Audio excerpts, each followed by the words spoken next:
कीर्तन ऐकतायत आणि सुवर्ण सिंहासनावर बसून प्रत्यक्ष श्रीराम ऐकतात. दशरथ राजाच्या अयोध्या नगरीचं वर्णन करताना कुशलव म्हणतात, घराघरावर रत्न तोरणे अवती भवती रम्य उपवने, त्यात रंगती नृत्य गायने मृदुंग वीणा नित्य नादती अलका नगरी परी, सरयू तीरावरी अयोध्या मनुनिरमित नगरी. सरयू तीरावरी अयोध्या, सरयू तीरावरी अयोध्या मनुनिर्मित नगरी, अयोध्या मनुनिर्मित नगरी, अयोध्या मनुनिर्मित नगरी.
दशरथाच्या घरात पाळणं आलो नाही, हा केवढा मोठा दैवत.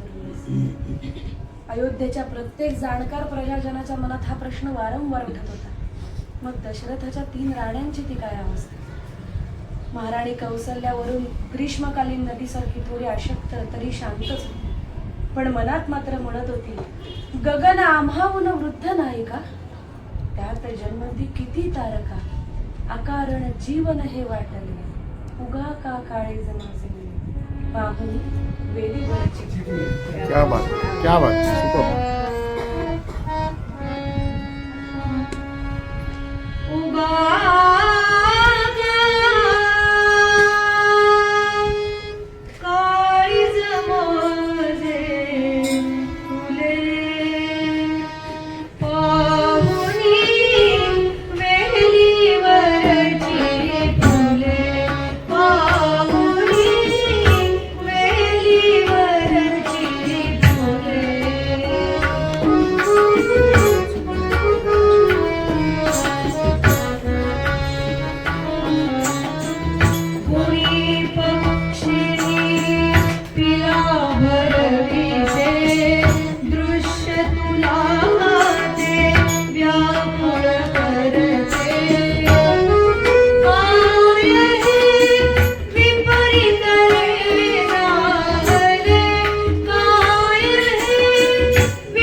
राजा दशरथाने एक यज्ञाश्व सोडले. एका संवत्सरानंतर तो यज्ञ अश्व परत आला. दशरथाच्या विनंतीनुसार ऋष्यशृंगाने एक यज्ञ मांडला. एका शुभवेळी त्या यज्ञ ज्वालेतून एक रक्तवर्ण महापुरुष जन्माला आला. तो महापुरुष म्हणजे साक्षात अग्निदेव होता. आपल्या दुंदुभी सारख्या कडखर परंतु मधुर नादाने तो राजा दशरथाला म्हणू लागला, दशरथा घे हे पायस दान. दशरथा दशरथा घे हे पायस दान पायस दान. दशरथा तुझ्या यज्ञी प्रगटला हा माझा सन्मान. दशरथा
प्रसवतील त्या तिन्ही देवी श्री विष्णूंचे अंश मानवी धन्य दशरथा तुला लाभला देव पित्याचा मान.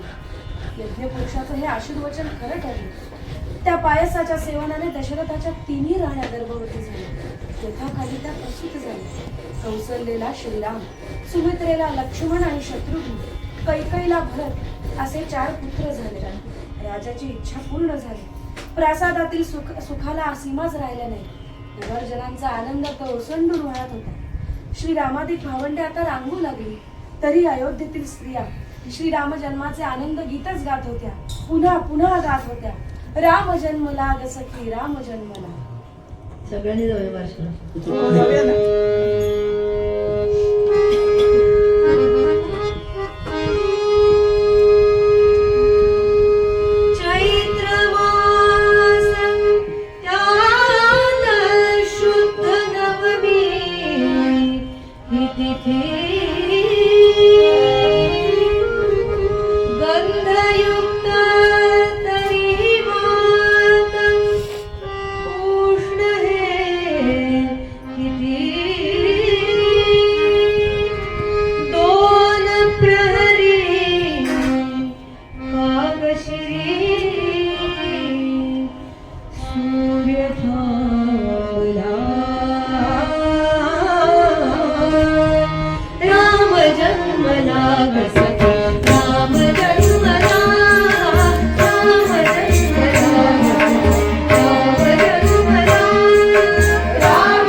गीतातच अयोध्या मग्न.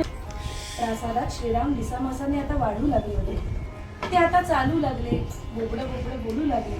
सावळा ग रामचंद्र माझ्या मांडीवर नातो, अष्टगंधांचा सुवास निळ्या कमळाला येतो. सावळा ग रामचंद्र माझ्या मांडीवर नातो, माझ्या मांडीवर नातो, अष्टगंधांचा सुवास निळ्या कमळाला येतो, निळ्या कमळाला येतो.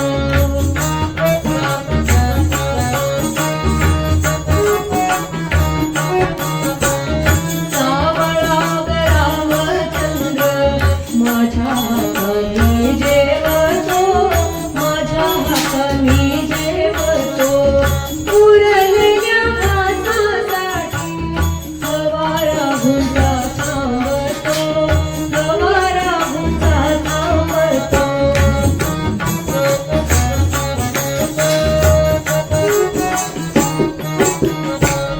सावळा ग रामचंद्र करी भावंडाची प्रीत, सावळा ग रामचंद्र करी भावंडाची प्रीत, थोर थोर दिवशी मागे बाळाची बाळरीत, बाळाची बाळरीत.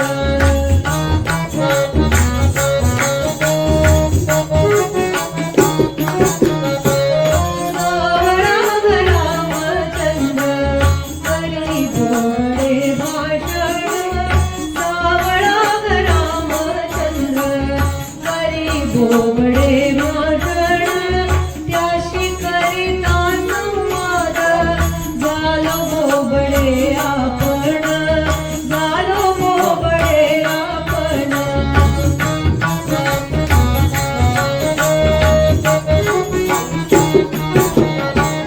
सावळा ग रामचंद्र चंद्र नभीचा मागतो, सावळा ग रामचंद्र चंद्र नभीचा मागतो, रात जागली तो बाई सारा प्रासाद जागतो, सारा प्रासाद जागतो.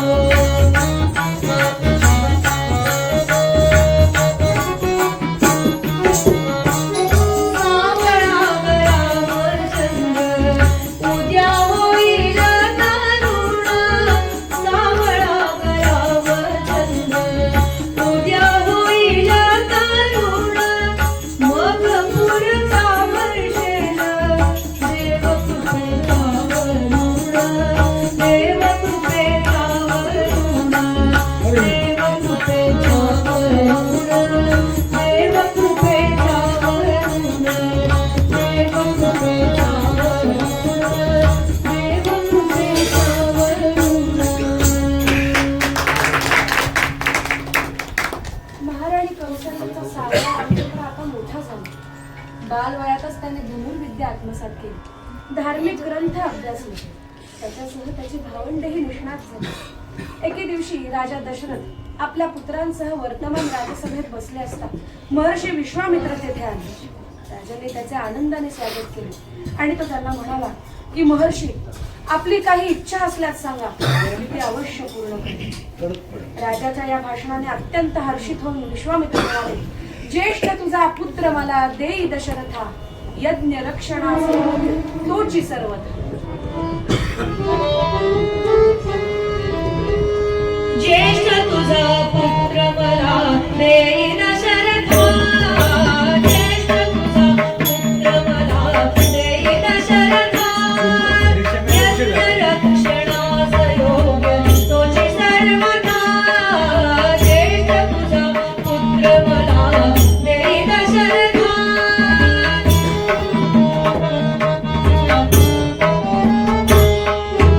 माया वीरा किंचन कष्टविधी वदसी फार, माया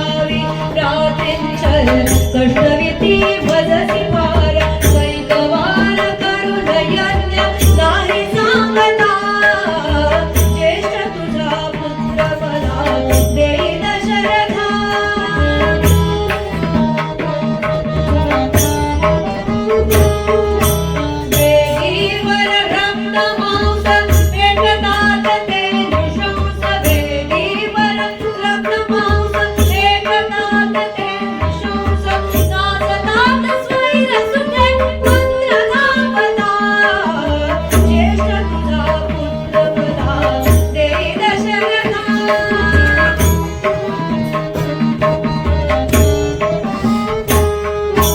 बालवीर राम तुझा देवोच्या गोरसचा बालवीर राम तुझा देवोच्या गोरसचा साध जरी बाळ तुझा घोर योग्यता ज्येष्ठ तुझा पुत्र मला देई दशरथा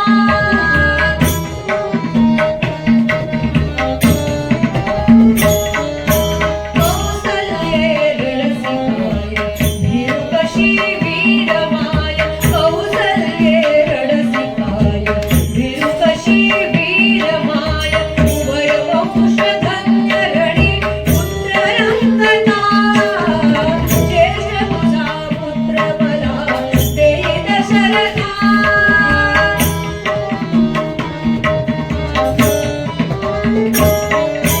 मारीचतो तो सुबाहु राक्षस ते दीर्घबाहु मारीचतो तो सुबाहु राक्षस ते दीर्घबाहु देवीतील शस्त्र पुढे राम पाहता ज्येष्ठ तुझा पुत्र मला देई दशरथा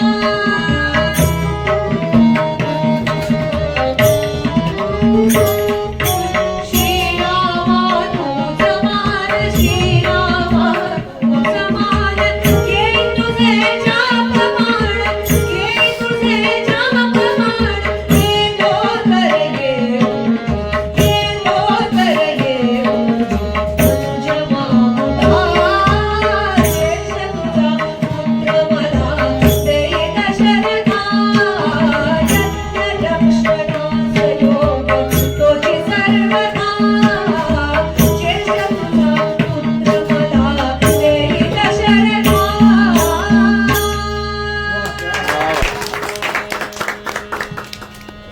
आपल्या ज्येष्ठ पुत्राची महर्षी विश्वामित्रांनी केलेली ही मागणी दशरथ राजाला नाकारता आली नाही. हाती धनुष्य आणि पाठी भाता घेऊन राम लक्ष्मण सज्ज झाले. मोठ्या बरोबर धाकटाही निघाला. कौसल्या मातोश्रींनी कर्तव्यासाठी ममतेला बांध घातला आणि उभय कुमारांना विजयी व्हावं असा आशीर्वाद दिला. महाराज दशरथांनी उभय कुमारांचं मस्तकावघ्राण केले. महर्षी विश्वामित्रासारख्या ज्ञानी नेत्याबरोबर राम लक्ष्मण प्रथम पराक्रमासाठी अयोध्येबाहेर पडले होते. प्रवासात गुरुदेव त्यांना अनेक कथा सांगत होते, ज्ञानदान करत होते. जाता जाता ते तिघही मरत कुरुप देशाच्या परिसरात आले. एकाएकी वीज कोसळल्यासारखा भीषण शब्द उमटला. एक महाभयंकर राक्षसी त्यांच्या मार्गात आडवी आली. संतप्त महर्षी विश्वामित्रांनी रामांना आज्ञा केली, जोड झडी कारमुका सोड रे सायका मार ही त्राटिका रामचंद्र. जोड जणी कारमुका सोड रे सायका मार ही त्राटिका रामचंद्र मार ही त्राटिका रामचंद्र जोड जणी कारमुका सोड रे सायका मार ही त्राटिका रामचंद्र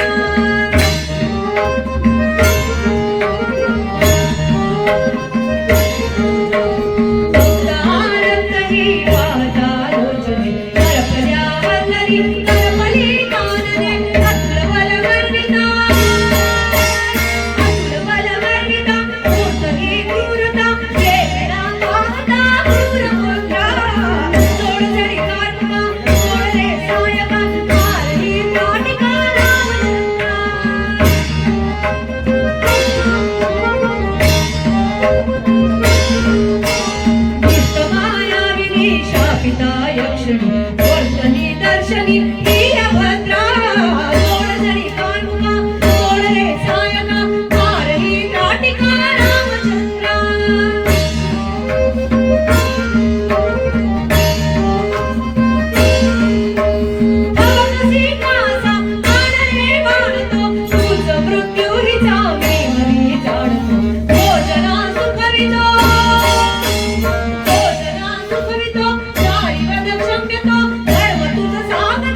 आग्नेय अस्त्राने सुबाहूचा वध केला आणि मानव अस्त्र सोडून मारीचाला समुद्रात बुडवून दिले. याच वेळी मिथिलाधिपती जनक राजाकडे मोठा यज्ञ होणार होता. महर्षी विश्वामित्र आणि त्यांचे आश्रमीय या यज्ञासाठी मिथिलेला जायची तयारी करू लागली. राम लक्ष्मणांनीही आपल्या बरोबर यावं यासाठी ते आग्रह धरू लागले.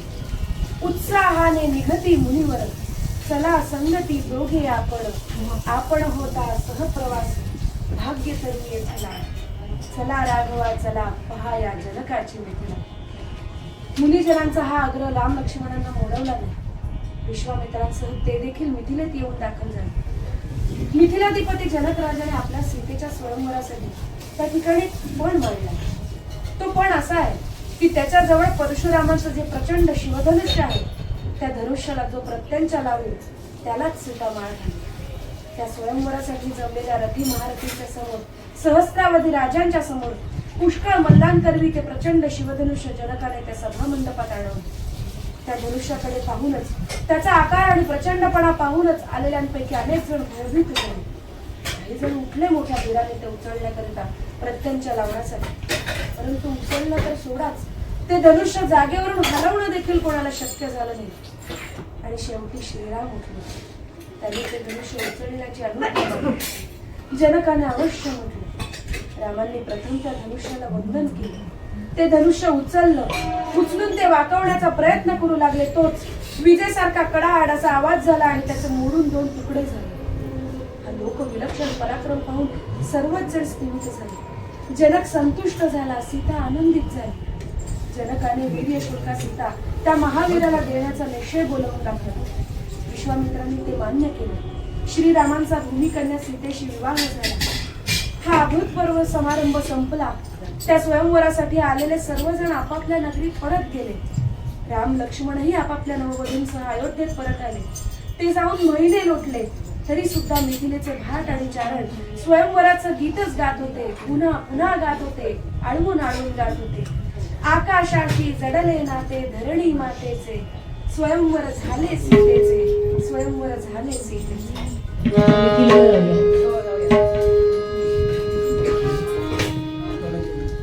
आकाशाशी जडले नाते धरणी मातेचे, स्वयंवर झाले सीतेचे, स्वयंवर झाले सीतेचे, स्वयंवर झाले सीतेचे, स्वयंवर झाले सीतेचे, स्वयंवर झाले सीतेचे, स्वयंवर झाले सीतेचे, स्वयंवर झाले सीतेचे, स्वयंवर झाले सीतेचे, स्वयंवर झाले सीतेचे.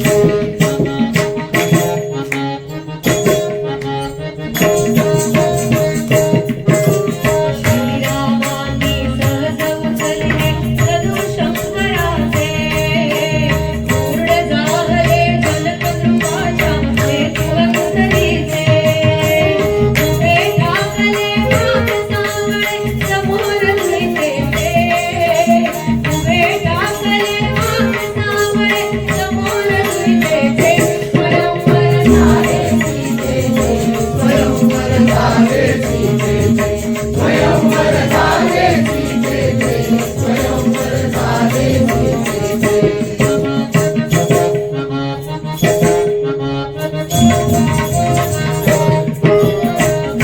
जानकी गुरुन न्याहळी रामधनुधारी, नयन माझी एकवटुनिया निज शक्ती सारी. फुलू लागले फूल हळूहळू गाली लज्जेचे, फुलू लागले फूल हळूहळू गाली लज्जेचे, स्वयंवर झाले सीतेचे, स्वयंवर झाले सीतेचे, स्वयंवर झाले सीतेचे, स्वयंवर झाले सीतेचे.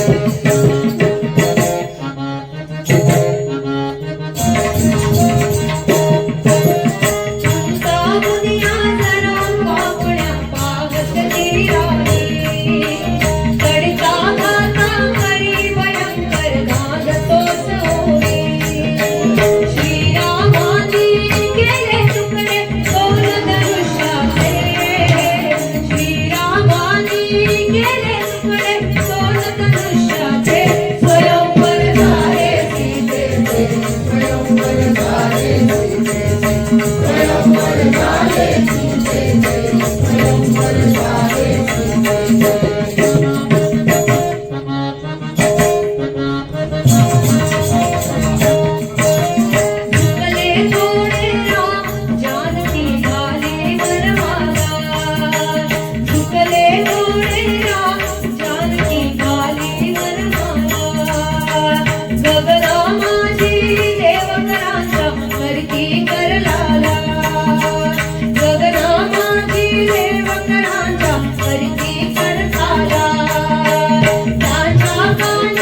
जडले नाते ऐसे धरणीचे आकाशाशी जडले नाते ऐसे धरणीचे स्वयंवर झाले स्वयंवर झाले स्वयंवर झाले स्वयंवर झाले स्वयंवर झाले स्वयंवर झाले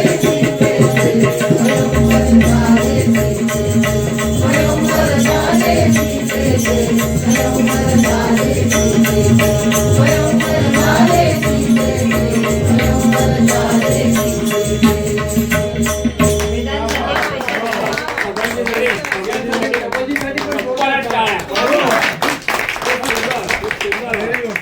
सर्व अयोध्या नगरी आनंदात डुंबत होती. आता रामांना राज्याभिषेक करावा असं दशरथ राजांनी प्रसिद्ध करून टाकले. श्रीराम अयोध्यापती होणार या वार्तेने सगळीकडे आणखीच आनंदी आनंद पसरला. प्रजाजन आनंदोत्सवात मग्न होऊन गेले. श्रीरामांच्या दोन्ही सापत्न माताही कौसल्य इतक्याच आनंदित होत्या. परंतु नेमकं याच वेळेला मंथरा नावाच्या एका दुष्ट आणि कुबड्या दासीच्या मनात काही भयानक विचार आले. आणि आपल्या मनात आलेले हे विचार तिने कैकईच्या मनात भरवायला सुरुवात केली. ती कैकईला म्हणतेय की कैकई, वास्तविक हे तुला समजायला हवं की ज्यावेळी तुझा भरत आजोळी गेलाय, अयोध्येमध्ये नाही, अशीच नेमकी वेळ साधून राजा रामाला राज्याभिषेक करतोय.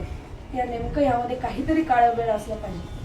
वास्तविक राज्य तुझ्या भरताला मिळावं आणि राम इथून दूर जावा, वनात जावा, टळावा हे इष्ट नाही का?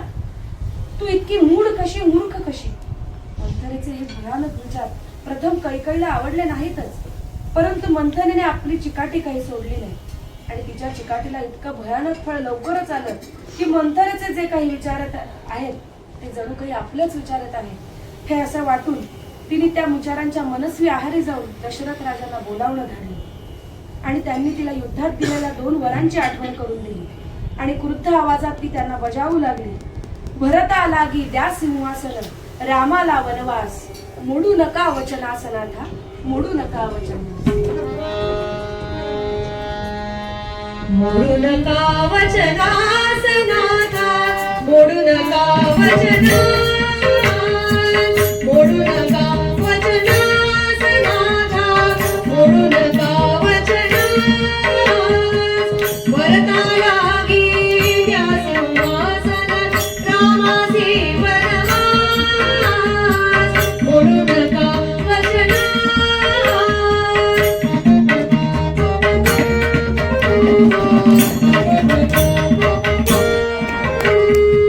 दंडकवनित्या लढता शंभर, इंद्रासाठी घडले संकर.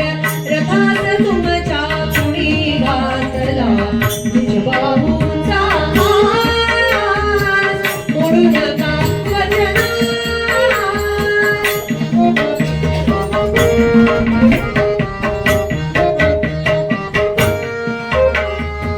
नाथरणी त्या विजयी झाले, स्मरते गाते काय बोलले.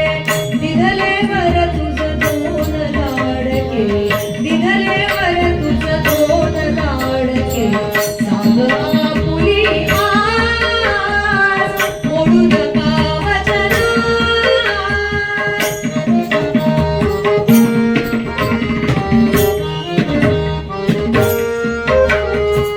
नारी सुलभ मी चतुरपणाने, अजून रक्षिली आपुली वचने. नारी सुलभ मी चतुरपणाने, अजून रक्षिली आपुली वचने.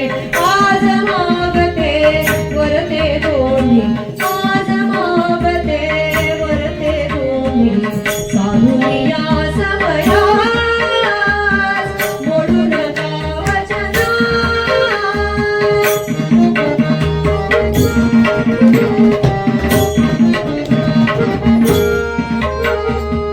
एक वराने द्या मज आदरात, भरतासाठी हे सिंहासन.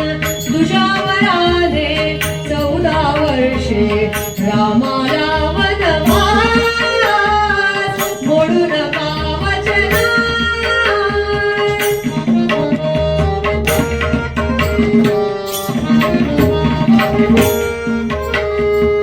व्योमकोसळ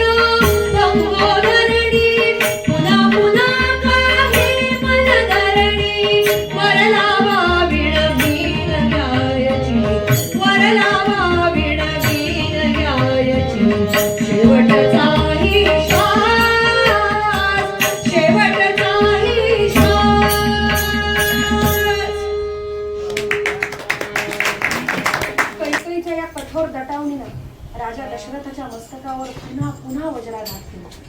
यौवन राज्याभिषेकासाठी सिद्ध असलेल्या रामांना कैकईने सर्व प्रकार निवेदन केला आणि अगदी ती त्यांना म्हणाली, तुला प्रत्यक्ष सांगण्याचा त्यांना धीर होत नाही, परंतु राज्य भरताला मिळावं आणि तू 14 वर्ष वनवासाला जावंस अशीच राजाची इच्छा आहे. यावरही दशरथाचे काही बोलले नाही. त्यामुळे हीच पित्याची आज्ञा आणि मातेची इच्छा म्हणून राम आनंदाने वनात जायला निघाले. श्रीराम, लक्ष्मण आणि जानकी तिघही वनवासाला निघाले.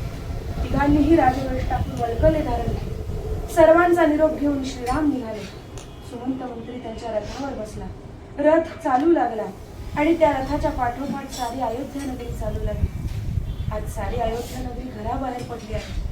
अत्यंत शोकमग्न, दुःखमग्न आहे. प्रजाजनांच्या दुःखाला वाचा फुटली. मंत्री सुमंताला हाक मारून ती त्याला विनवू लागले, सांगू लागले, थांब सुमंता, थांब वीर.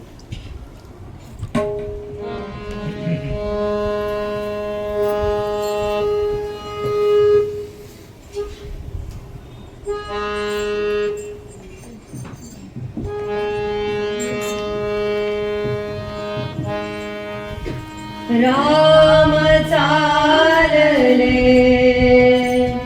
होत सत्पथ. राम चालले होत सत्पथ. थांब सुमंता, थांब रे. थांब सुमंता, थांब वीरेरथ. थांब वीरेरथ, थांब वीरेरथ.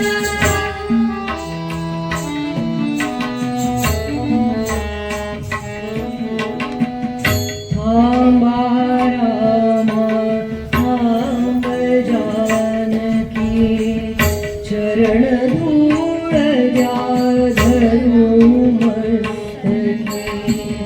काय घडे आज कल्पित, आज कल्पित, आज कल्पित. थांब सुमंता, थांब वीरेरथ. थांब सुमंता, थांब वीरेरथ. थांब सुमंता, थांब वीरेरथ. थांब वीरेरथ, थांब वीरेरथ.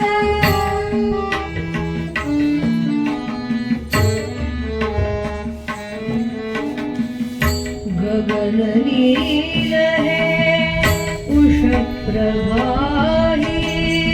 श्री रघुनंदन सीता माई. 14 वर्षे का अस्तंगत, का अस्तंगत, का अस्तंगत. थांब सुमंता, थांब वीरेरथ. थांब सुमंता, थांब वीरेरथ.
विरेरथ थांब सुमंता थांब विरेरथ थांब सुमंता थांब विरेरथ थांब विरेरथ थांब विरेरथ.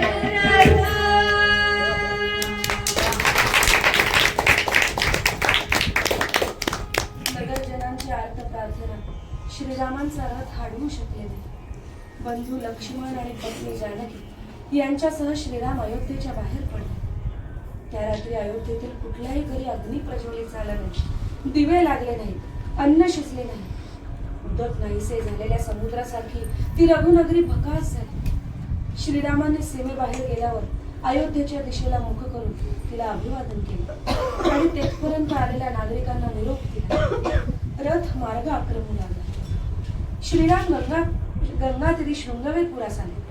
निषधाधिपती गुहाने श्रीरामांचे दर्शन घेतले आणि अत्यंत भक्तीने त्यांचे आदरातिथ्य केले. ती रात्र सर्वांनीच एका इंगुदी वृक्षाखाली काढली. दिवस उजाडल्यावर गुहाने नौका सिद्ध केली. श्रीरामांनी सुमंतास अयोध्येला परत जाण्याची आज्ञा केली. आपण सीता आणि लक्ष्मणांसह नौकेत चढले. नावाडी वल्हवू लागले. लाटांवर लाटा आदळू लागल्या आणि नौका वल्हवता वल्हवता गुहासह त्याचे नावाडी गाऊ लागले. अतिथी असो वा असो तर राम, पैल लावणे आपुले काम. भले बुरे ते राम जाणता, आपण आपुले काम करू. श्रीरामांचे नाम गात या श्रीरामाला पार करू. नकोस नौके परत फिरू ग नकोस गंगे ऊर भरू. नकोस नौके परत फिरू ग नकोस गंगे ऊर भरू.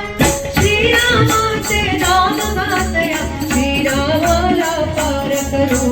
जय गंगे जय भागीरथी जय जय राम दाशरथी. जय गंगे जय जय राम. जय गंगे जय भागीरथी जय जय राम दाशरथी. जय गंगे जय भागीरथी जय जय राम दाशरथी. श्री विष्णूचा अवतार भवसिंधूच्या करीतो पार. तारक त्याला तारून देव पदस्पर्शाने सर्व करू. पदस्पर्शाने सर्व करू. श्रीरामाचे नाम गातया श्रीरामाला पार करू. जय गंगे जय भागीरथी जय जय राम दाशरथी. जय गंगे जय भागीरथी जय जय राम दाशरथी. जिकडे जातो राम दे सुभग सुभग तो दक्षिण दे. पैल अयोध्या पडे अहल्या पैल उगवतील कल्पतरू. पैल उगवतील कल्पतरू. श्रीरामाचे नाम गातया श्रीरामाला पार करू. जय गंगे जय भागीरथी जय जय राम दाशरथी. जय गंगे जय भागीरथी जय जय राम दाशरथी. गंगे तुझा मंगल योग भगीरथ वाणी तुझा जलोद. त्याचा वंशज नेसी तूही दक्षिण देशा अमर करू. दक्षिण देशा अमर करू. श्रीरामाचे नाम गातया श्रीरामाला पार करू. जय गंगे जय भागीरथी जय जय राम दाशरथी. जय गंगे जय भागीरथी जय जय राम दाशरथी. पावन गंगा पावन राम श्रीरामाचे पावन गाव. विदोष नाशी प्रवास प्रभु नाविक आम्ही नित्य स्मरू. प्रभु नाविक आम्ही नित्य स्मरू. श्रीरामाचे नाम गातया श्रीरामाला पार करू. जय गंगे जय भागीरथी जय जय राम दाशरथी. जय गंगे जय भागीरथी जय जय राम दाशरथी. जय गंगे जय भागीरथी जय जय राम दाशरथी. जय गंगे जय भागीरथी जय जय राम दाशरथी. रामाने पलीकडे रामाला पार केलं. कुठे गेलं? केवट केवळ. रामाकडून त्यांनी त्या बदल्यात काही मोबदला घेतला का? घेतला नाही. रामाने देऊ केला होता पण त्यांनी घेतला नाही. का नाही घेतला? म्हणजे एक न्हावी दुसऱ्या न्हाव्याकडून केस कापण्याचे पैसे घेत नाही. तसं त्यांनी त्याच्याकडून घेतला नाही. त्यांनी विचारलं रामाने तू का नाही घेत? मग त्यांनी ते उत्तर दिलं, एक व्यवसाय असल्यावर एकमेकांच्याकडून ते पैसे घेतले जात नाही, मग त्या बदल्यात काहीतरी उतरावा व्हावं लागतं. तर म्हणे मी कसा काही उतरा एवढा? मग उत्तर सांगा. पण एक व्यवसाय कसा असं तेच सांगतोय. ह्याचा व्यवसाय काय होता? गंगा पार नेणं. गंगा पार करणं. आणि रामाचा व्यवसाय काय होता? भवसागर पार करणं. ज्यावेळेस मी त्यावेळेस मला ज्यावेळेस गरज पडेल त्यावेळेस मी मला भवसागर पार करायचं असेल त्यावेळेस तू माझ्याकडे मी तुझ्याकडे येईल आणि मग तुम्हाला त्यावेळेस भवसागरातून पार करेल, कारण मी आता तुला ह्याच्यातून पार करतो. तारक त्याला तारून नेणं. इकडे अयोध्येत एकाएकी दशरथ राजांचं प्राणगमन झालं. वशिष्ठाधिकांनी अत्यंत संयमानं नंदीग्रामाहून भरताला आणवण्यासाठी दूत पाठवले. मात्र दशरथ राजांचं मृत्यूचं वर्तमान बुद्ध्यास त्यांनी त्याच्यापासून गुप्त ठेवलं. कदाचित रामांना राज्याभिषेक होणार असेल या कल्पनेने अतिशय आनंदित होऊन भरत त्वरेने आजोळावून निघाला. अयोध्येमध्ये आला. त्याने अयोध्येमध्ये प्रवेश केला आणि जी अयोध्या नगरी त्याने पाहिली ती पाहून त्याला विलक्षण धक्का बसला. अशी अयोध्या त्याने कल्पनेतही कधी आणली नव्हती, स्वप्नातही कधी पाहिली नव्हती. त्याने पाहिलं की त्या नगरीचं सारं चैतन्यच नाहीसं झालंय. जिवंतपणाचं काही लक्षणच त्या ठिकाणी उरलं नाही. त्याला कळेना हे का, कशासाठी, याचं कारण काय. तो आपल्या प्रासादामध्ये आला. तिथे त्याची आई त्याला भेटली, कैकई. भरताला पाहताच मोठ्या हर्षाने ती म्हणतेय की भरता, तुझी मी एखाद्या चातकाप्रमाणे वाट बघते. तुझा पिता निधन पावलाय, राम इथून वनात गेलाय, टळलाय आणि सिंहासन तुझ्यासाठी मोकळंय. तू लवकरात लवकर राजाचा ऊर्ध्वदैवी पूरक आणि स्वतःला राज्याभिषेक करून घे. तू राजा झालायस, माझा भरत सिंहासनावर बसलायस, हे दृश्य मी कधी एकदा पाहते असं मला झालंय. हे मी तुझ्यासाठी घडवून आणलंय, स्वतः घडवून आणलंय. आपल्या आईचं हे अत्यंत छद्मी आणि स्वार्थी बोलणं भरताने ऐकलं आणि त्याचा संताप अनावर झाला. आणि अनावर संतापानं भरत आपल्या आईला म्हणतोय, तुला पाहता तृषार्थ होते या खडगाची धार. श्रीरामांची माय परी तू कसा करू निवार. पुत्र म्हणतील मला कैकई, माता दोघी जणी. माता न तू वैरिणी, माता न तू वैरिणी. माता न तू वैरिणी, माता न तू वैरिणी, माता न तू वैरिणी, माता न तू वैरिणी. अश्वपतीची नवेस कन्या, नवेस माझी माय. धर्मात्म्यांच्या हौशी कृत्या निपजलेला काय. जगन्नाथाचा करीन पुढे, जगन्नाथाचा करीन पुढे. पतिव्रता का पुढे, माता न तू वैरिणी.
मातेबद्दल घृणा, क्रोध आणि बंधुप्रेम अशा संमिश्र भावनेच्या भरात भरत चित्रकूट पर्वतावर आले. बंधू भेट झाली, क्षेमकुशल विचारले गेले. पितृनिधनाची वार्ता ऐकताच सर्व आश्रमावर दुःखाची छाया पसरली. भरत रामांना विनवू लागला, माझ्या आईच्या मूळपणाने आणि पित्याच्या पत्नी प्रेमामुळे तुम्हाला वनवासात यावं लागलं. कृपया आपण परत चला. तेव्हा सर्वज्ञ श्रीराम म्हणतायत, माय कैकई ना दोषी नवे दोषी तात, राज्य त्याग कानन यात्रा सर्व कर्म जात. खेळ चाललासे माझ्या पूर्वसंचिताचा, पराधीन आहे जगत्या पुत्र. नंदिनी पाय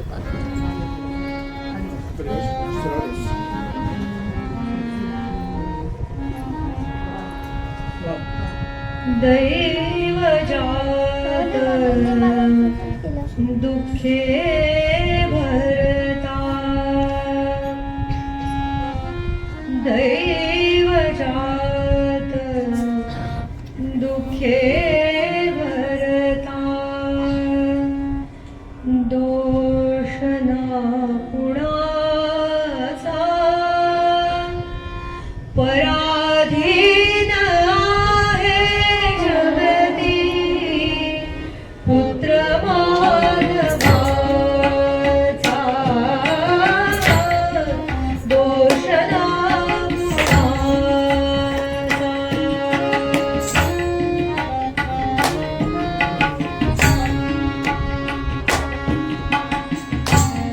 माय कैकई ना दोषी नवे दोषी तात, राज्य त्याग कानन यात्रा सर्व कर्म जात. खेळ चाललासे माझ्या पूर्वसंचिताचा, पराधीन आहे जगती, पुत्र मानवाचा दोष ना कुणाचा.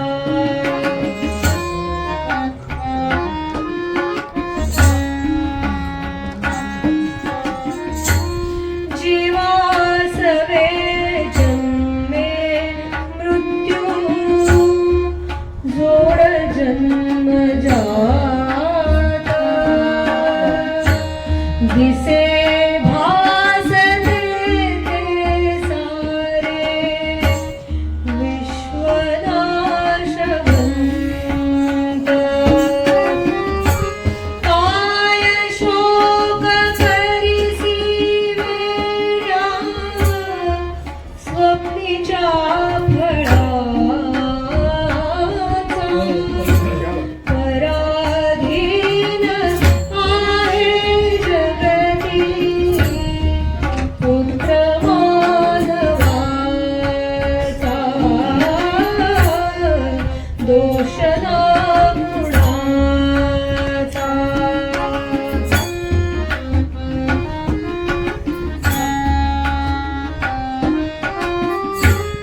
जरा मरणयातून सुटला कोण प्राणी जात,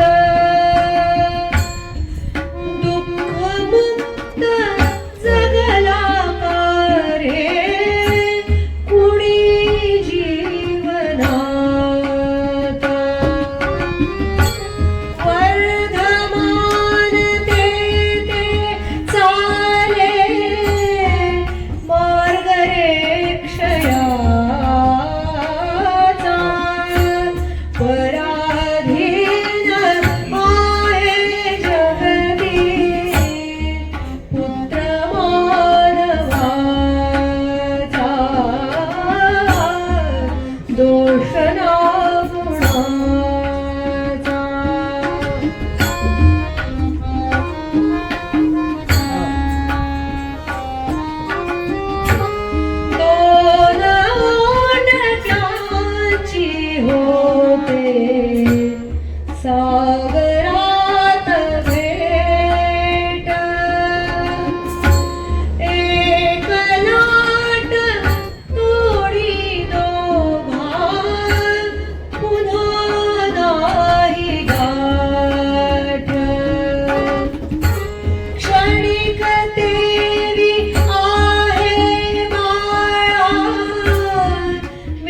पराधीन आहे जगती पुत्र मानवाचा दोष गुणाचा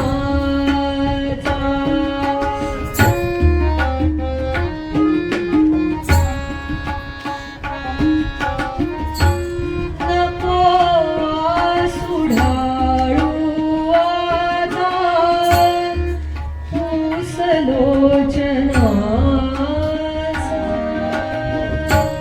तुझा आणि माझा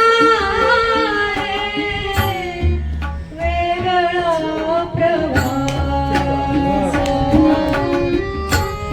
अयोध्येत हो तू राजा रंकमिवनीचा पराधीन आहे जगती पुत्र मानवाचा दोष ना गुणाचा दोष ना गुणाचा दोष ना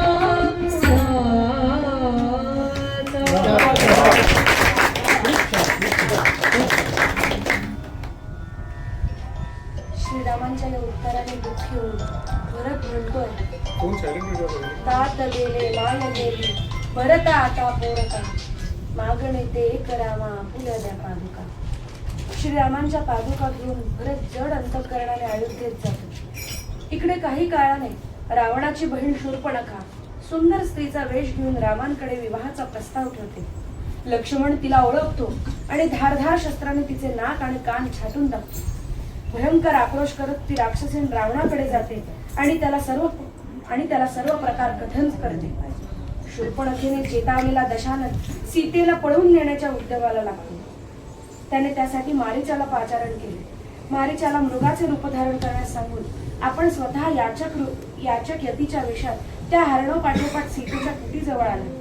आपल्या अंगणात बागडत असलेले ते सुवर्ण मृग पाहून सीता मोहित झाली आणि श्रीरामांना म्हणू लागली, किती किती मृगाचे लक्षण मी त्या म्हणून त्या मृगाचे धरणे अशक्य कैसे म्हणून मज साठी मोडिले आपण शांकर धनु जा करा त्वराचा पुष्टी बांधिते बाथा तोडिता फुले मी सहज पाहिला जाता मज आणून द्यातो हरिण अयोध्यानाथ. तोडिता फुले मी सहज पाहिला जाता तोडिता फुले मी सहज पाहिला जाता मज आणून जातो हरिण अयोध्यानाथा मज आणून जातो हरिण अयोध्यानाथा.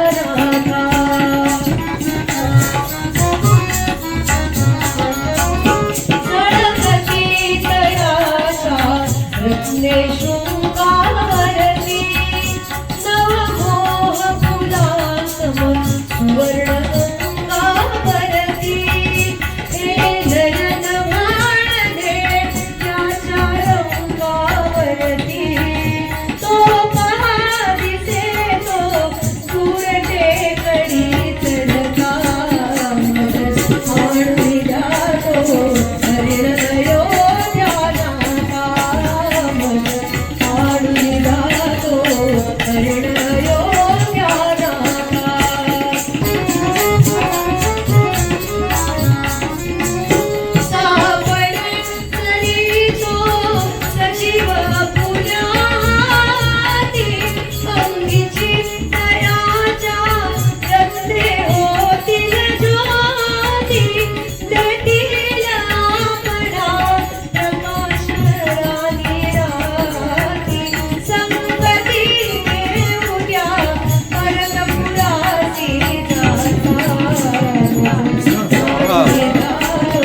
सीतेला पळवून नेलं.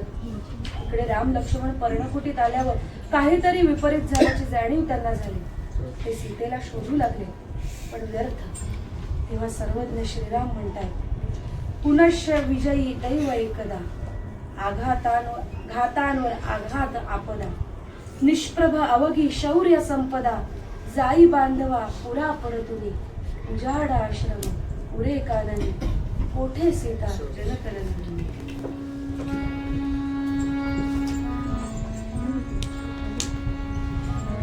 उजाड आश्रम पुरे काननी, उजाड आश्रम पुरे काननी, कोठे सीता जनक नंदिनी, उजाड आश्रम पुरे काननी.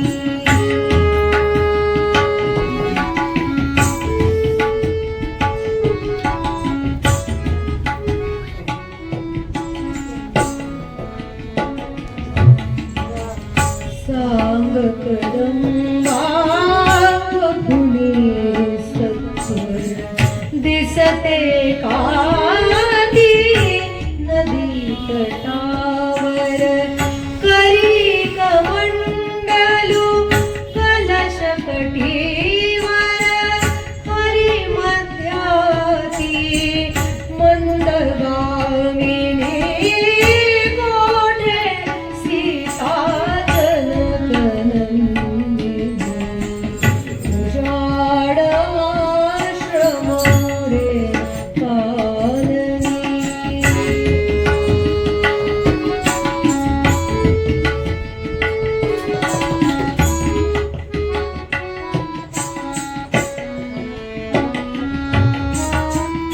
अबोल झाले वारे पक्षी, हरिली कापुणी मम कमलाक्षी.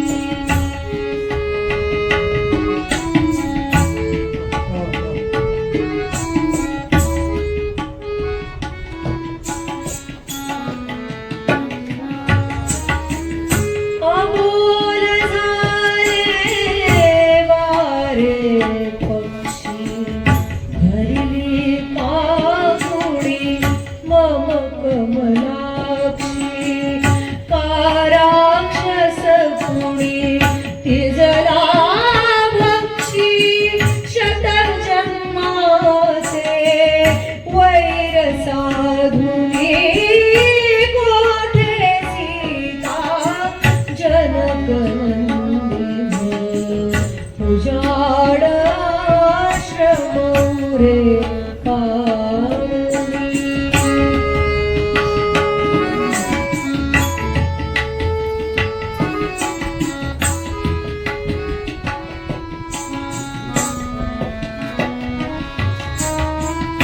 काय भोगले आता उरले, चार दिसांचे चरित्र सरले.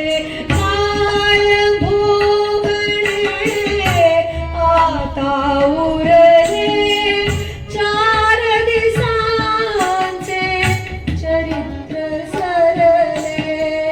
हे दुःखाचे सागर भरले, राम जाऊ दे त्यात वाहुनी, कोठे सीता जनकनंदिनी, उजाड आश्रम पुरे काननी, कोठे सीता जनकनंदिनी, उजाड आश्रम पुरे काननी. क्या बात.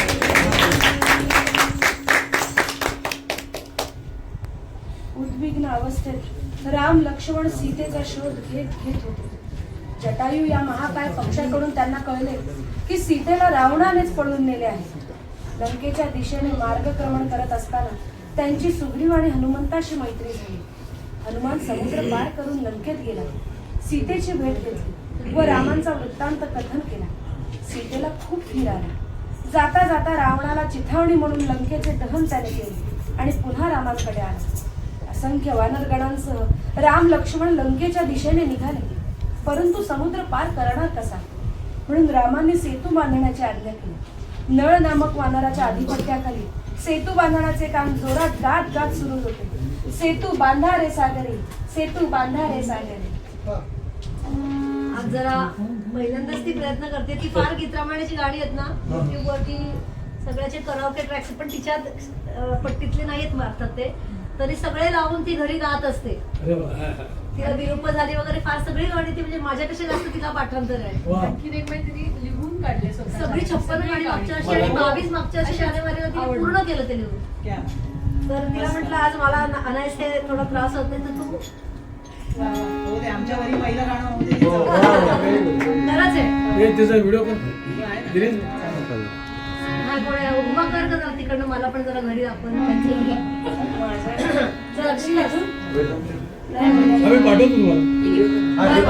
चालेल. सेतू बांधारे, सेतू बांधारे, सेतू बांधारे, सेतू बांधारे, सेतू बांधारे सागरी, सेतू बांधारे सागरी, सेतू बांधारे सागरी, सेतू बांधारे सागरी, सेतू बांधारे सागरी, सेतू बांधारे सागरी. राम रामचंद्र की जय. सेतू बांधारे सागरी, सेतू बांधारे सागरी, सेतू बांधारे सागरी, सेतू बांधारे सागरी, सेतू बांधारे सागरी, सेतू बांधारे सागरी. राम रामचंद्र की जय. गिरिराजांचे देहनी वळली, गदा प्रसादा शिरा उचलली. जळात जा रे सारे ढकलुनी, जळात जा रे सारे ढकलुनी.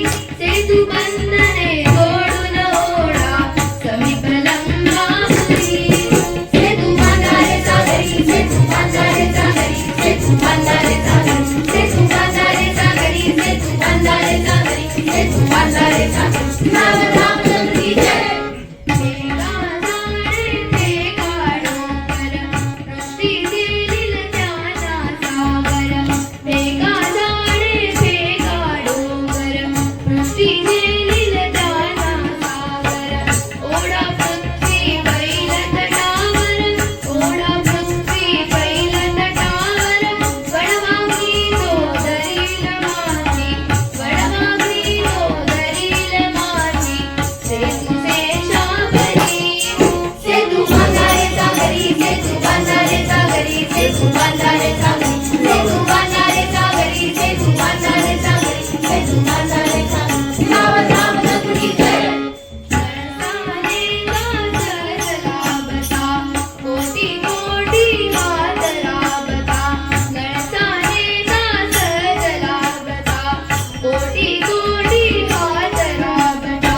प्रारंभी गे रूप सांगता, प्रारंभी गे रूप सांगता. पाषाणच हे बहाली करा, धरती पायावरी. सेतू बांधारे सागरी, सेतू बांधारे सागरी, सेतू बांधारे सागरी, सेतू बांधारे सागरी, सेतू बांधारे सागरी, सेतू बांधारे सागरी. राम रामचंद्र की जय. मुक्तारुणी पिटवालंका, हो हो हो हो हो. विजयी राघव हरणी लंका, हो हो हो हो हो. मुक्तारुणी पिटवालंका,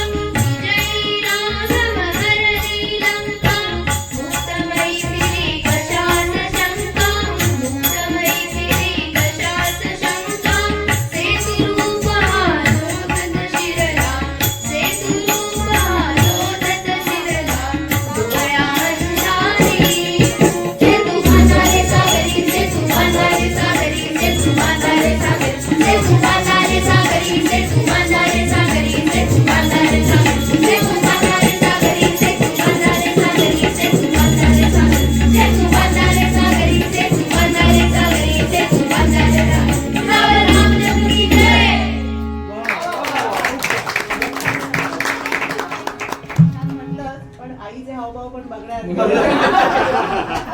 हो काय क्या बात. व्हिडिओत बघते. तर आई वाटत होती ना. आई वाटत आई वाटत राऊंड बनवलं एकदम मस्त. ते आहे ना रामांचा स्वयंवर झाल्यानंतर दशरथ राजाला रामांचं वागणूक पाहून जसं आनंदाचं भरतं तसं ते हो अगदी प्रसन्न बरोबर. या बात. स्वरशास्त्राच्या अनुरोधानं योग्य समय पाहून श्रीरामांनी युद्धास आरंभ करण्याची आज्ञा केली. खूप छान. वरती येत असलेल्या सागराप्रमाणे गर्जना करीत वानर सेना लंकेकडे झेपावू लागली. त्या प्रचंड ध्वनीच्या योगानं कोट पर्वत वेशी वने यांसह सारी लंका हादरू लागली. प्रत्यक्ष युद्धाला तोंड फुटण्यापूर्वी रामांनी राजधर्माप्रमाणे रावणाला एक अंतिम उत्तर पाठवलं. त्यांनी अंगदाला बोलावलं आणि त्याला सांगितलं, जा झडी जा रावणास सांग अंगदा, शेवटचा करी विचार फिरू नये करा. जा झडी जा रावणास सांग अंगदा, जा झडी जा रावणास सांग अंगदा, शेवटचा करी विचार फिरू नये कदा, शेवटचा करी विचार फिरू नये कदा, शेवटचा करी विचार फिरू नये कदा.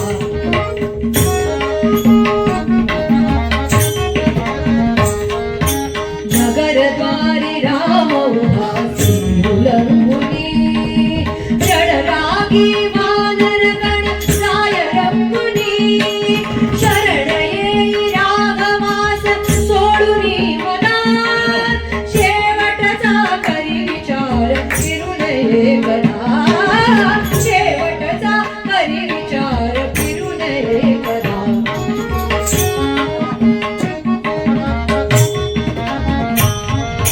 वरलाभे ब्रह्माच्या विसरुनी मला, काप्यातू पीडिलेस अखिल पृथ्वीला, जळीसी तू देव नाम अप्सरा सदा, शेवटचा करी विचार फिरू नये कदा, शेवटचा करी विचार फिरू नये कदा.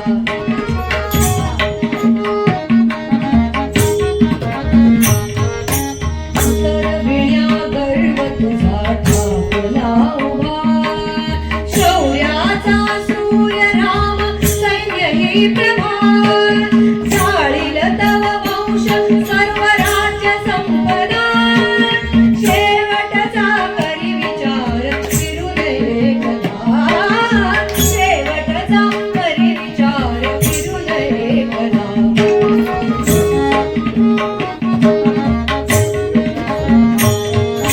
स्थिर राही समयी रे समय जाणुनी, सांगील तुझ राम बाण स्वर्गी घेऊनी, वाट उरे हीच एक तुझसी मोक्षना, वाट उरे हीच एक तुझसी मोक्षना, शेवटचा करी विचार फिरू नये कदा, शेवटचा करी विचार फिरू नये कदा.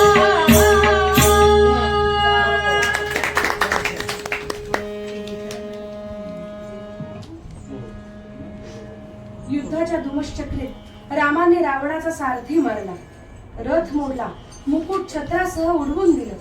अनेक प्रकारचे बाण आणि असंख्य अस्त्रांचा उभयवीरांनी एकमेकांवर पाऊस पडला आणि अखेर अगस्ती ऋषींनी दिलेल्या पितामहास्त्राचा प्रयोग करत एक दैदिप्यमान बाण महाप्रतापी रावणाच्या दिशेने सोडला. तो दुस्सह आणि प्रत्यक्ष मरणाप्रमाणे अनिवार्य असलेला बाण रावणाच्या वक्षस्थलात जाऊन घुसला. त्याने रावणाचे हृदय शतशः विदीर्ण करून टाकले. बाणाचा प्रहार होताच जीविताला मुकणाऱ्या त्या रावणाच्या हातून धनुष्य बाणही खाली पडले. तो महातेजस्वी राक्षसपती भूमीवर कोसळला.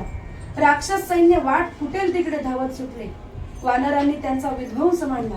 सारे वानरगण रावण मेला, रामांचा जय झाला असं म्हणत आनंदाने नाचू लागले. अंतरिक्षातून देवांच्या सौम्य नौबती वाजू लागल्या.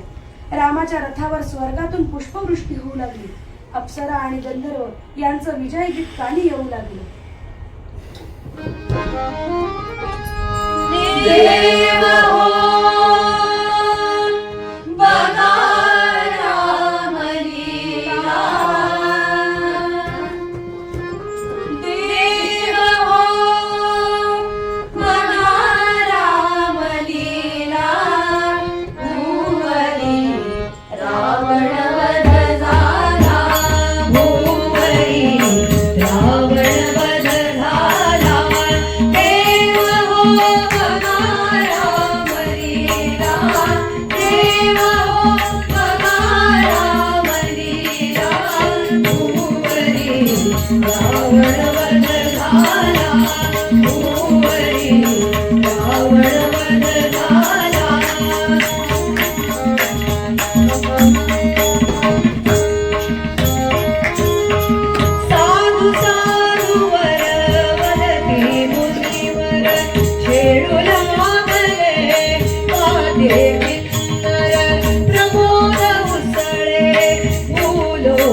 वये जाणता असून देणता युद्ध करी हे जगता करिता युद्ध करी हे जगता करिता हो दाखवी अतुल राम लीला दाखवी अतुल राम लीला भुवरी रावण वध झाला देवा हो राम लीला देवा हो राम लीला भुवरी रावण वध झाला भुवरी रावण वध झाला भुवरी रावण वध झाला.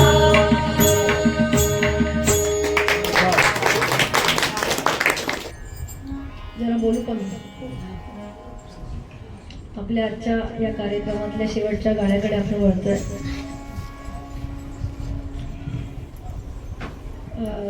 सरांनी आधीच सांगितलं होतं घरगुती मैफिल आहे, पण सगळे संगीत तज्ञ आहेत, सगळे रसिक आहेत आणि खरंच तसं आहे, गर्दी नाही पण सगळे दर्दी आहेत. पण खरंच म्हणजे अशा ठिकाणी गायला अजून छान वाटतं, मजा येते आणि मुलं पण बसतात, मला एकदम छान वाटतं, म्हणजे माझी पण बसतात नशिबाने. ते बसवलं त्यांना.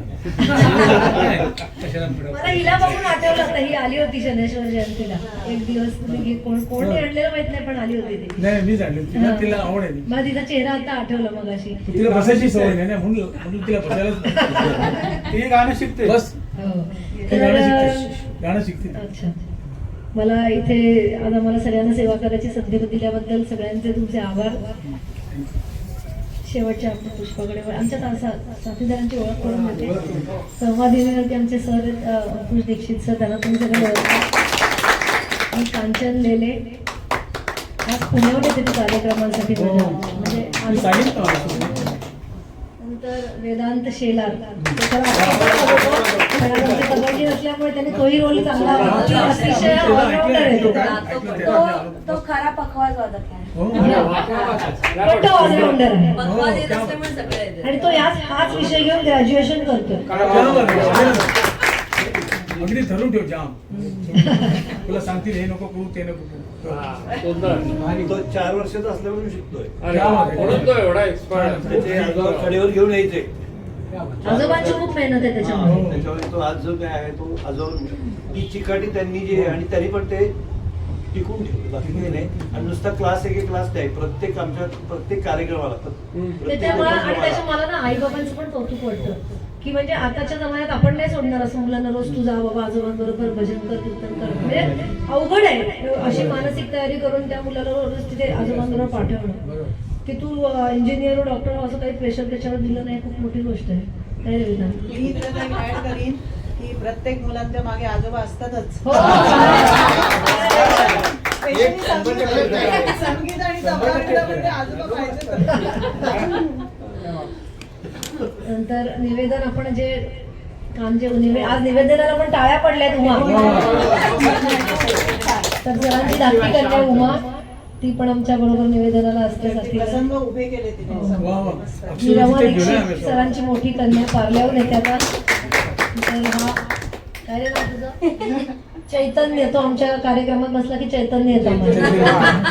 आणि माझी धाकटी मुलगी सानिका, मुलगा झाला नाही त्याचं कॉलेज होतं. हिला पण खरंच खूप दोघांना या गीत रामायणाची खूप आवड आहे. नृत्य सुद्धा शिकते आणि आमच्या मागच्या एका कार्यक्रमात तिने काही गाण्यांना नृत्य सुद्धा केलं होतं. त्याला शोभेल असं. हा म्हणजे क्लासिकल तिच्याच क्लासिकल कल्पनेनी पण फार छान. म्हणजे लोक मला ऐकत नव्हती बहुतेक तिला त्यांना शोभेल. भाव गेला त्या दिवशी. पण असा आमचा संच आहे सगळा. पण संवादिनीचं पण चांगली साथ आहे. संवादिनीचा प्रश्न आहे काय? मी खरं सांगू का, माझ्यापेक्षा जास्त मेहनत ती घेते कार्यक्रमात सगळ्यांपेक्षा. म्हणजे असं वाटलं नाही की हार्मोनियम वाजते. त्याच्यावरून काही एक वेळ गाणं खरंच सोपं आहे. मला इथे बसून गाणं खूप सोपं आहे. पण तिला ते मधले सगळे पीस वाजवणे इव्हन सरांना हो हो मस्त आणि प्रत्येक कडवं कुठल्या स्वरावर सोडलंय तिथे प्रत्येक पीस कसा आहे याचा अभ्यास तिला करायला अल्लाह लागतो. तो आणि काय, ते नाही वाटलं की माझी नजर लगेच जाते ना. कूल वाटलं अगदी मस्त वाटलं. आणि तिने पण ते असं शिवधनुष्य उचलल्यासारखंच क्या बात आहे, केलेलं क्या आहे. बात आहे. म्हणजे ती हातातून गाते. रामाचे दोन्ही पुत्र लव आणि कुश त्यांना दोघांना माहिती नव्हतं आपण काय करू, आपण कोणासमोर गीत रामायण म्हणजे आपलं कथा रामचरित्राची कथा सादर करणार आहे. आपण आता लगेच जाऊया रामाच्याच दरबारात. प्रभू रामचंद्र सिंहासनावर बसलेले. तुम्हा म्हणते निवेदन नको आता, म्हणून आपण डायरेक्ट दरबारात जाऊया. त्याआधी मी जरा थोडीशी जयश्रीच्या बद्दल बोलतो की जयश्री म्हणजे हे जे गीत रामायण जे ती आता सादर करते ते तिला तिच्या आईमुळे मिळाले. म्हणजे तिची आई सतत त्या ट्रान्समध्ये असायची आणि अजून पण असतात त्या तशा. त्यांचा आवाज अतिशय मधुर आणि त्यांना सतत गुणगुणायची सवय. म्हणजे 24 तास म्हटलं तरी त्या गुणगुणू शकतात. इतका त्याचा गोड आवाज आहे आणि ते संस्कार तिच्यावर आज जुन्या कविता खूप मुखोद्गत आहेत आणि खूप छान त्याच्यामुळे तिच्यावर ते संस्कार झाले. नंतर तिने मग नोकरीच्या निमित्ताने DS हायस्कूलमध्ये गीत रामायण सादर केलं म्हणजे नाटिकेच्या रूपाने. आणि नंतर मग 2006 सालापासून आमचा हा प्रवास गीत रामायणाचा सुरू झाला आणि आता अयोध्येपर्यंत आणि तिला जर 35 वर्षापूर्वी जर सांगितलं असतं की तो ह्या जागेवर बसून गीत रामायण सादर करणार आहे तर तिला त्यावेळेस ते खोटं वाटलं असतं. कारण तुमच्या घरात ती बसून 35 वर्षापूर्वी ती आली दिख्यावरती थोडीसाठी काय योगा आहे बरं. 30 मस्त वर्षापूर्वी त्याच ठिकाणी ती बसायची असं तिने सांगितलं आलं. हो. तुम्ही काही इथं राहत होत्या. बघा त्या वास्तविक तुम्हाला खास बोलवलं होतं. त्या वास्तविक बोलवून घेतलं. इथे जोशी म्हणून आणि आम्हाला यांच्या आभार मानले पाहिजे नेमून ना किती वर्षापासून यायचं ठरवलंय यायचं आता येईल उद्या येईल परत पण आज योगा झाला. आणि तुम्ही न बोलवता मी येणार.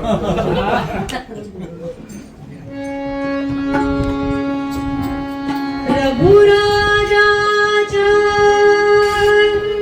नगरी जाऊन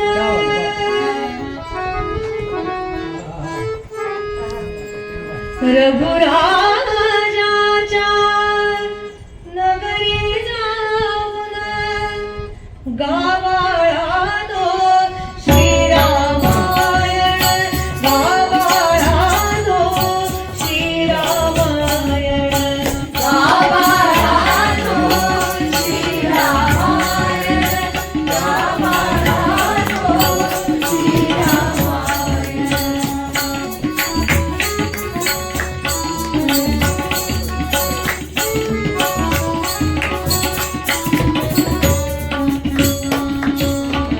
नगरी लाभता लोक मानता जाईल वार्ता श्री रघुनाथा.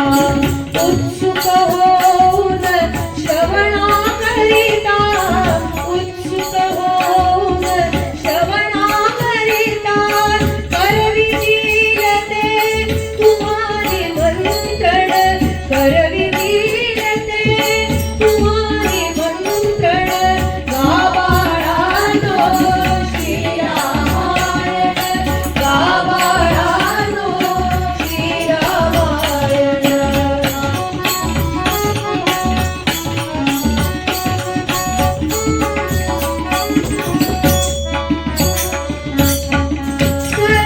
सर्गक्रमज्ञान पुरताधारी भाववटु ध्यान स्पष्ट गायनी थोडे थोडे गात प्रतिती पूर्ण कथेचे साधा चित्रण पूर्ण कथेचे साधा चित्रण गावाळा तो श्रीरामायण गावाळा तो श्रीरामायण.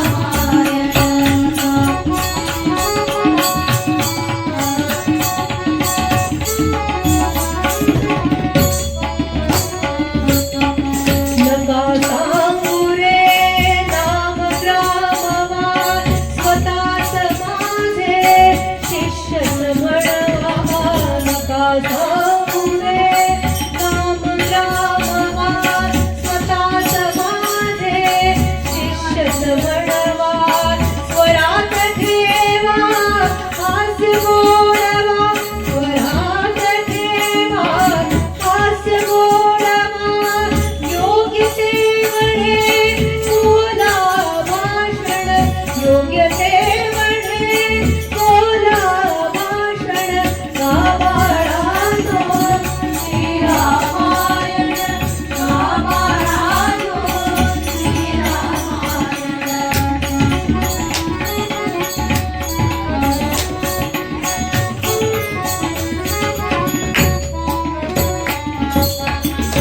स्वये ऐकता नृपशत्रुंजय संयत सूर्या मुद्राभिनय स्वये ऐकता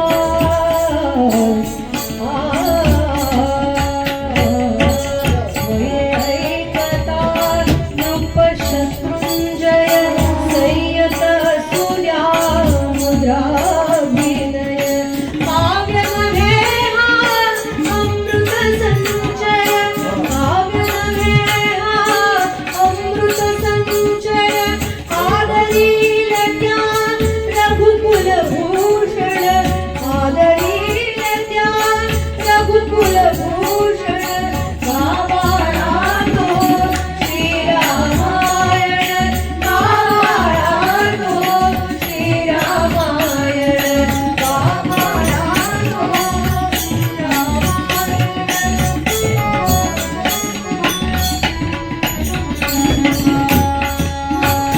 लक्ष स्वीकारा जना कांचना नको दादरे नको दक्षिणा लक्ष स्वीकारा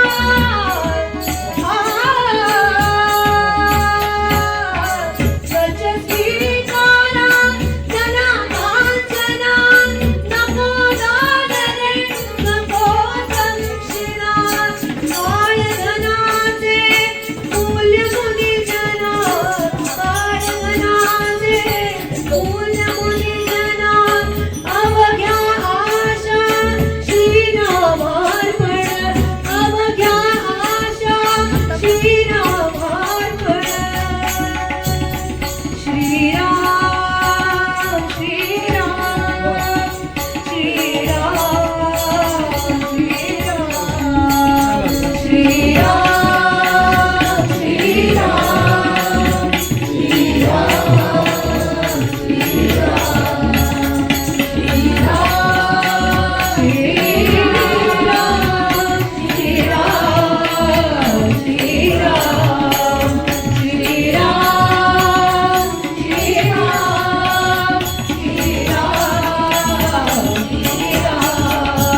श्रीराम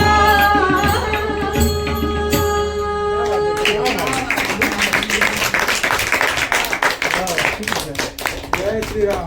जय श्रीराम. दोन मिनिटं मी बोलू का?